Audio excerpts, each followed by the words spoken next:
Hi, this is Ani, and I am here with the Dow Jones Industrial Average chart, along with I will be covering the SPX and the NDX. Also, for the weekly outlook, this is for the week of March 24th, and welcome. Currently, there is a summit going on in Europe, and it might be affecting the markets, of course, just like last week was. Also, I also wrote today in my blog, and you can find that as daytradingwithani.com, regarding the anticipation of a possible reversal or a bear market, or at least something coming off these tops of a more serious correction. Not that I'm anticipating it anytime soon necessarily, but at some point this constant move up is going to be reversed, and as you can see, we are in the let's see, sixth year of this. So going through to the possibility of hitting what, 18,000 before that's going to happen. Who knows?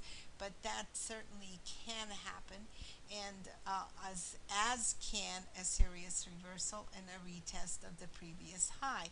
So that's not, maybe not as serious as some people might think. However, with with the way we look at things, anything on on the reversal is thought of as a negative or a bear. So that's what the article is about, if you'd like to read it. However, looking at this currently, this certainly still has the potential of what I spoke of before, of this coming back down and testing several levels, including the one I just mentioned, and just depends on, really on, I think, the outlook in the world, or the pessimism as opposed to optimism going on. There's We always talk about recovery, but recovery in the market depends really on the optimistic outlook of most people who have, and as we know, usually there are optimists. In fact, most of the time there are optimists. Otherwise, we would not be having a market that keeps moving up. Throughout history, that's the case.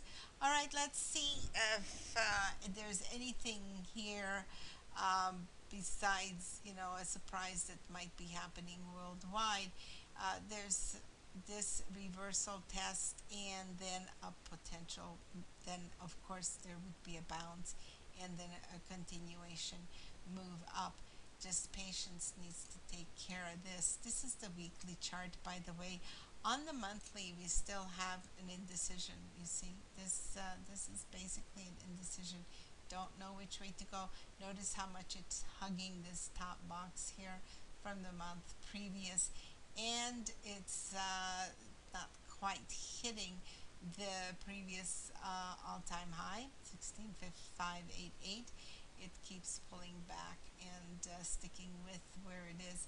Now also watch this bottom area right there, and I'm talking, this is again the monthly, and that, losing that is, I think, what will be really signaling of what I speak of, these tests, and lower. Okay, then let's take a look at the SPX. If I can type it in there, it would be good. So let me take a look at it again. And here we go with the monthly chart. It's still hugging that upper trend line. And looking on the daily, we got the same type of pattern going on. Notice how this wants to go back up and perhaps touch it to another new high here. Coming up, there is that potential, and if it's going to reverse below the 1840 area, then look for the 1811 for the support. Okay, and looking at NDX next, basically the same scenario, basically the same pattern. It's just taking longer. And this here is the support area, the 36.25, and possibly a weaker support here at the 36.94. And a breakout potential is definitely above the 37.05 to 37.20. And then of course the retest of the previous high, and then the potential of hitting this right up here at the 37.73 is next after that if this continues to move that way. But right now we are, as I said, this needs to be first broken out and then meet the challenge of the next one, and on a retest coming back down. That's basically it. Listen to the news, anticipate the markets based on that is going to be helpful, I think, for everyone. And then just wait for the next opportunity after that, and if you wish to enter and play again. All right, that's it. Trade it well and carefully as always, and good luck in the markets, and we'll talk to you again soon. Bye bye.